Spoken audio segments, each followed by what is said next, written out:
What is up, guys? Welcome back to the FordTechMakuloco channel.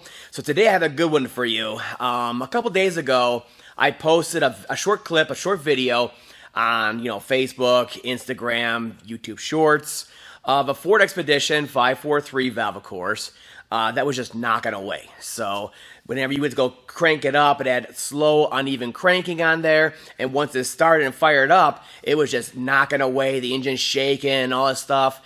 And whenever you rev the engine, the knocking got louder, and it of course got faster with the engine. So there's a lot of comments down below about what it could be. To my ears, my experienced ears, it was rod knock. Obviously rod knock. For whatever reason, there was a clearance issue with the rods, and the rod bearings have failed. My voice might be a little hoarse like this in this video. I just had major surgery last night. But I'm shooting this video real quick just so we can return this core. So excuse this. So there's a lot of comments about what it could be. It could be rod knock, it could be the mains, it could be the valve train in there. Was there lack of maintenance? Guys, maintain your engine. There's a lot of comments, and I want to do a teardown of it real quick before we send it back for core to be rebuilt. So we put the Ford remanufactured engine in it. The guy's down the road. He's happy as can be. His Expedition has been sitting for the last 4 years, is back to life, and he's happy as can be. But we have this old engine here that needs to be torn down to see what's going on with it. So what we're going to do is we're going to pull on the top side of it here. We're going to look at it from the valve cover side to the front cover, and then if we don't find anything, we're going to flip it over, and we're going to look at the bottom end on it. Sorry, guys, I'm trying to shoot this video. And then we're going to see what we see. But according to the video, it sounds like rod knock to me. So I'll let you listen to it now, and then we'll go right into the teardown. Check this out, guys. Another Ford 5.4 liter 3-valve Triton engine bites the dust.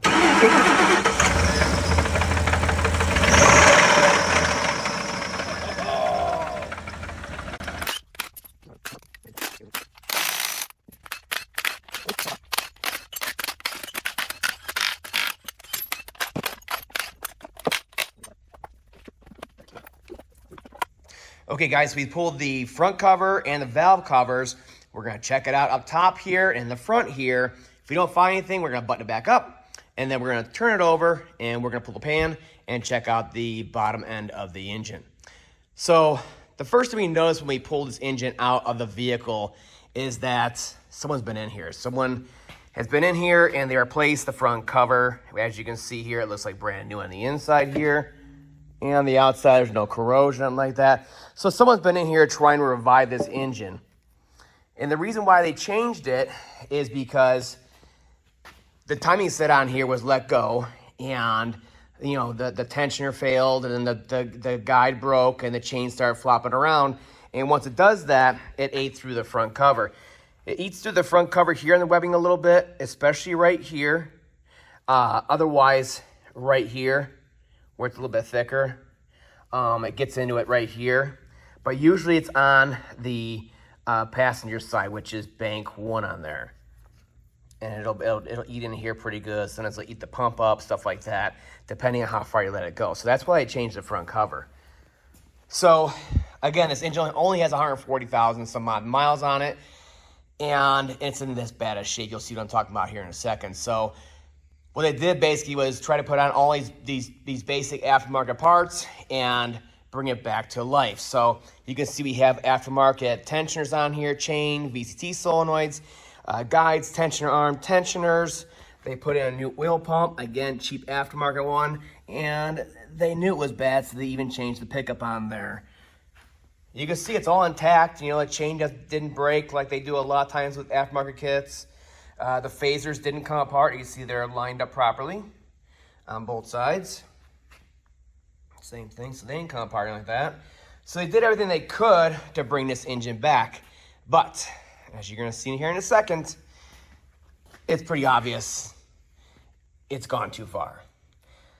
So this engine had a rod knock type noise, which can be caused by lack of oil pressure or a rod or a main bearing, something like that, some kind of noise down the lower end. That's why we're going to pull the pan and still check it for you guys. But this right here is lack of maintenance.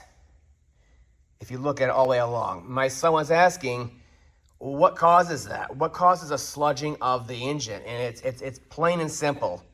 It's lack of maintenance. You can use the cheapest oil out there and change it every 3,000 miles and this would not happen. This is an oil that went too far, and once it does, oil by itself will not handle the extremes the engines go through.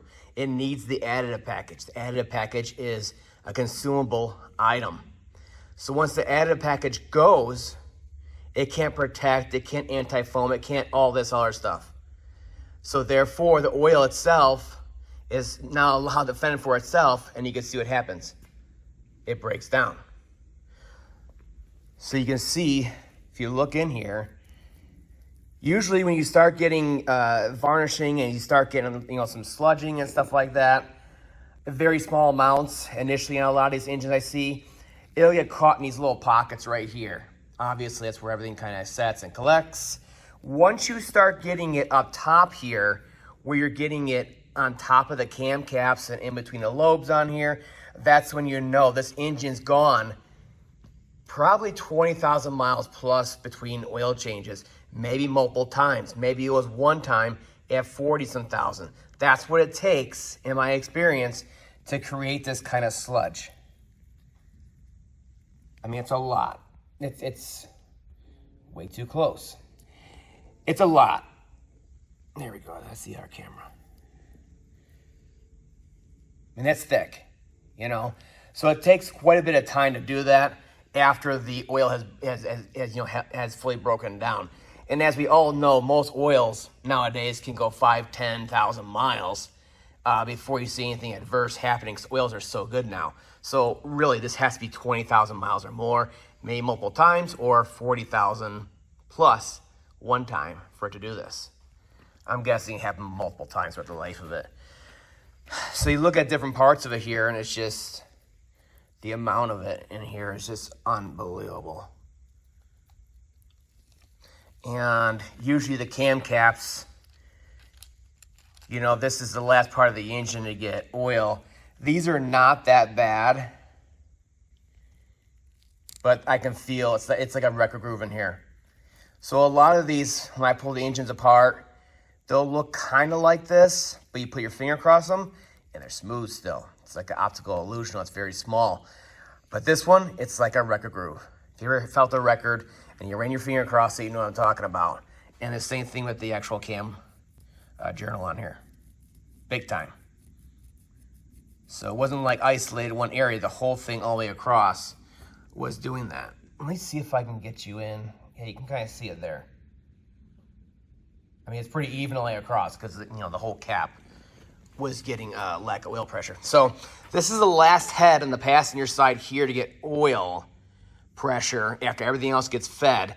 But this is also the clean side of the engine. So the clean side of the PCV system. So fresh air is coming in from the air box in. It gets sucked into here. It gathers the fumes as you go through there. Oil vapors, all that stuff. From the crankcase, from the head, up on this side. And then this valve cover, get some water here. This one right here is the dirty side of the PCV system. So this is the side that actually has the PCV baffle in here, in the valve cover, to suck it back into the engine to be reburnt. So this is the side that you'll usually see is browner, whereas that side might be really clean. And that's why, because it's sucking all the dirtiness from the engine, from the head, the crankcase, this side is all coming through and being pulled up through to be sucked into the intake and reburnt. So this side, in general, of course, would be worse with the sludge. Get you in here. I mean, this stuff is horrible. The amount that's on here.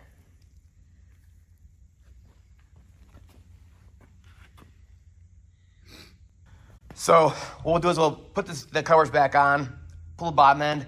We'll start pulling some main caps, some rod caps, stuff like that. Let the kid play around with it for a little bit and see how it is inside the engine. And we'll show you guys. It's not going to be as sludge down there as the top end. I'll tell you that right now. But we may have oil pressure and volume issues down there causing excessive wear for sure. So we already know it has oil pressure issues, sludging issues, excessive wear issues. But let's see if it has any main journal or rod journal issues down here. We know nothing's self-destructed. We just know we have clearance issues. Okay, so he pulled the cover, and you can use the light for me right here. Kind of get it down in there. There we go. So looking down in here, I can tell you already, these are things you look for off the top. Let's start off with the pan. Take me a second to get down here. So, they pulled the pan supposedly to clean it out and put a pickup on. So either all this happened afterwards or they didn't even bother cleaning it out. So this stuff right here is obviously aluminum. You can tell it's gray instead of being darker. It's like that light gray like that. That's all the fine aluminum from that front cover I was talking about earlier, how the chain shapes through it.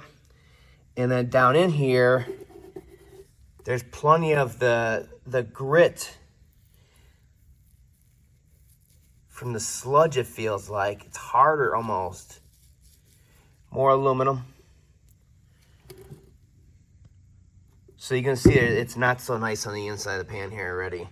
Okay, so first things first, we're gonna go after the rod caps and pull them off so we can see the bearings or what's left of them on these two right here. So this one right here, cylinder right here is going over, that's cylinder 1, and this one going over is cylinder 5.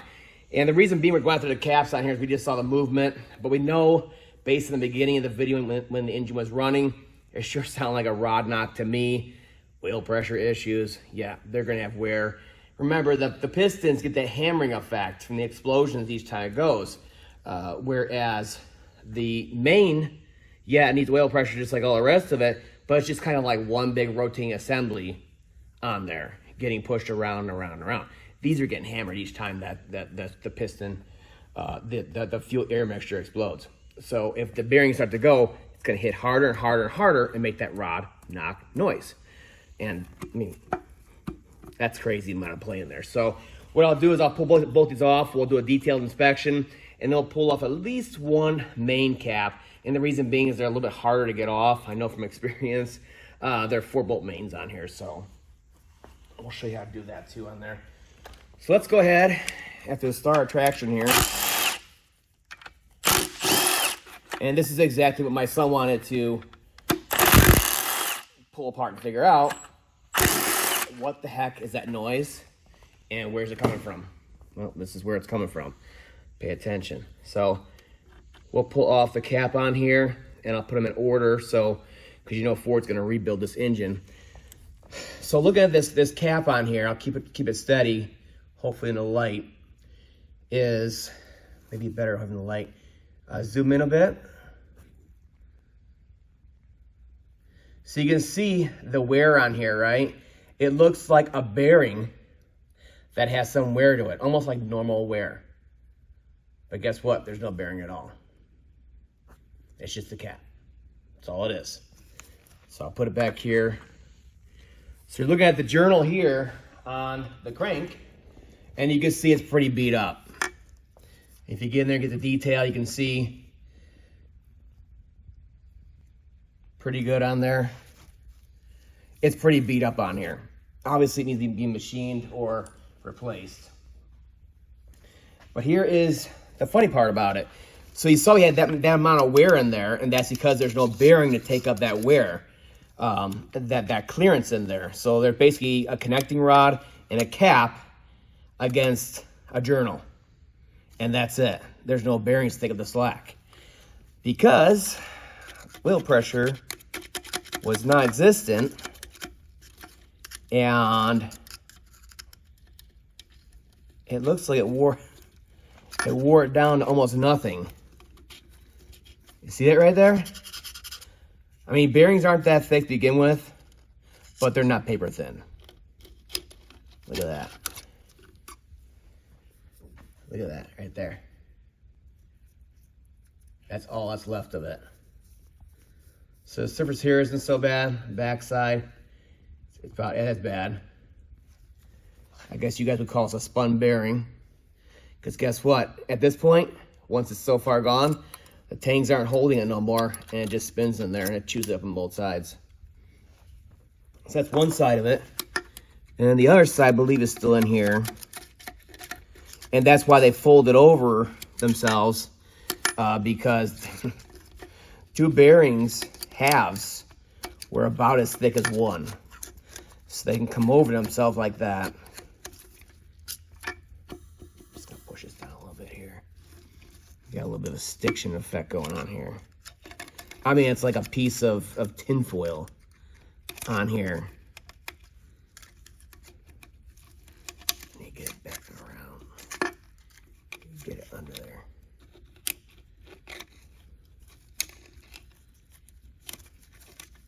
Look at this.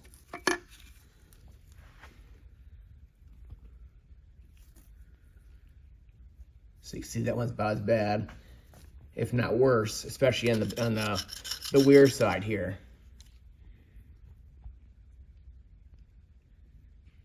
There you go. There's the other camera. Yeah, it's paper thin. Real quick, we're gonna pull off one of the main bearing caps on here, just to check out that bearing surface on the main journal. I don't think it's gonna be too bad. You gotta remember, the mains especially get oil first, but also the main, the crankshaft is only just spinning around, right? Whereas the rod bearings, they're spinning around, but they're also getting that hammer effect from the explosion in the cylinder each time the cylinder fires. So it's getting a hammer effect on there. So once you lose oil pressure inside of here and it's not being protected anymore, and now it's the bearing surface, the actual bearing beating against the journal in there, it's gonna wear away pretty quick because it's spinning and it's beating on it. And that's why we get that rod knock noise. It's like a hammer inside the engine tapping on it, causing that rod knock noise, and that is also why it's most common, because it's getting beaten both ways, basically. So we're just gonna pull off one main cap on it. Now the main caps, they're kind of a pain to get off of here. You'll see why. You'll see here in a second. So there is two main bolts right here. There's these pins right here. With over here, there's these cross bolts going through the pins into the main cap on here. It's a 4-bolt main. So these are 13s, and then we have 11s on the side, and we need to get those pins out of there. So these will come right out. No matter how rusty crusty it is, it'll come right out. What are we working on? This one? This one. Getting all confused here. So these mains, they fit in there really tight, and then the pins are even tighter. So it's pretty exact. Because the mains actually, the main cap sits down into the block. Yeah, nice and gooky in here. Look at that. Can't even see the threads on there. And it's been going on for a while. Can't blame the 543 valve for that, can you? So right now, the cap is wedged down here at the block and with the pins here. So you need to get these pins up and out of here. And the way I do it, which may not be the right way, is I'll get underneath and there's this little relief in there between the block and that. And again, it's pretty exact, so you gotta lift it evenly. And I'll prime the outside here because I don't want to prime the machine surface where it fits in there evenly, perfectly inside the block. It's like a little cradle gap in there. So what I'll do is I'll try to get it as good as possible. Again, as evenly as possible. I might bring the big guns here. And we'll just, you can just pry up with these and get them out. And if they become loose enough, you can actually grab them, the pins, and pull them out. See, that's like loose in there. It's just like this pin with a hole through it for that side bolt to go through.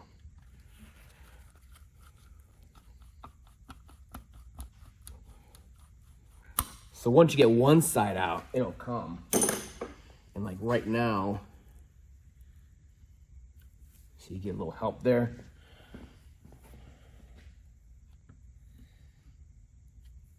You gotta do it evenly. The reason why I'm being so careful is not because I'm rebuilding it, but the fact is that Ford eventually is gonna rebuild this thing. So put everything back in the same order. Try to be careful with it. Because guess what? These engines are hard enough to come by. And if they start losing pieces like caps, cam caps, main caps, rod caps, parts of the actually part of the block, they are not going to be able to rebuild them anymore. Okay, so I'm going to clean this off because I already smeared it on you guys, but I want to show you. So this right here, you see this right here? It's a machine surface. Can you see it? That's a machine surface, that's perfectly fine. So this means that the bearing is in there. You can see it's not blued or anything like that due to overheating. But you can see that the main cap itself, machine part of the main cap, has not been damaged by a failed bearing. All right. So we saw on the rods, we went right through it and it actually rolled over and it was starting to damage the actual rod cap, connecting rod cap. So the bearing's inside of here. Let me get a pic for it. So right here's the bearing. You can see it right there. So I'm sure it's not perfect, but I'm sure it's not anywhere near as bad as the rods. Okay. So this one has some scoring in it. So let's put that to the side. Take a rag in here. And we'll show you the main journal in here. Okay. So the main journal, it looks pretty good. Get in there, look. This looks pretty typical. If you were to pull an engine apart and it had no failure like this, this is how it would look. You get some lines from when it spins. Inside of there, all those miles, 140, 160,000 miles, and it's gonna look just like this. Run your finger across it, it's perfect. There's no polished portions of it, no hot spotting, nothing weird. It's a very even surface finish on there. Okay, so what happened here is that the bearing, if you look at it, the bearing on here has a little bit of wear to it. I mean, it's not good, but it's not horrible either. Let me clean it once again. So what's happening here is this is undamaged, okay? It's perfectly fine for the mileage. Wouldn't even have to machine that typically. This right here, you can see there's some wear to it. So there's different points on here that have wear. You can see some grit, probably got stuck right here, and it caused all that. But this right here, so we're going through a few layers of the bearing right here, probably one or two on this particular bearing. So there's multiple layers to a bearing. So we're going through a little bit on here. But this right here would not cause any kind of noise concerns. Probably really wouldn't cause any volume concerns with oil being lost past the bearing surface on here. It's definitely not good because of the oil pressure issue we had with this engine. But it did its job. It was sacrificial as a softer metal to the main journal. That's why the main journal, either you could polish it up or you could do slight machining on it and reuse the crankshaft. And that's the reason for bearings. Let the bearings take all the wear like this one is. So again, this is not really going to cause a noise issue. Probably not going to cause an issue with oil loss either. The biggest screw is right there in the center. Everything else looks pretty standard on there. So yeah, it's what you'll typically see unless there's an absolute failure and the engine overheated and something like that. You'll see something like this where it's a real basic failure inside of here of the rod bearings. That's why they're most common. All right, so what do you guys think? Pretty gnarly inside, right? I mean, the 543 valve base block is actually very, very reliable. It takes a lot of abuse. But if you sludge up the engine, you have oil pressure issues where it's just not lubricating, like any engine, it's gonna go down pretty darn quick. Now, the whole point of this video is not only to show you guys and help you correlate between noises on your engine and what's actually happening inside of it, but also my son Alex here that's going through, schooling at UTI. He's working here after school, and you get people coming in, customers and all that stuff, and they're asking, what's this noise in my engine? You want to talk intelligently about it, and I think the only way it really comes is through experience, through teardowns like this of actual failures. So it's good for both him, which he asked about it, where's that noise coming from, and you guys that may not be, have time to play around with the engine like this to figure out stuff like that. So we showed you the noise, and then we of course showed you what actually failed causing all that noise. And it's a hammer effect. It's a rod, a knock, which is very, very common on any engine that's been run low on oil. So this one's going back to Ford to get rebuilt once again. And that's all for now. I'll see you guys next time.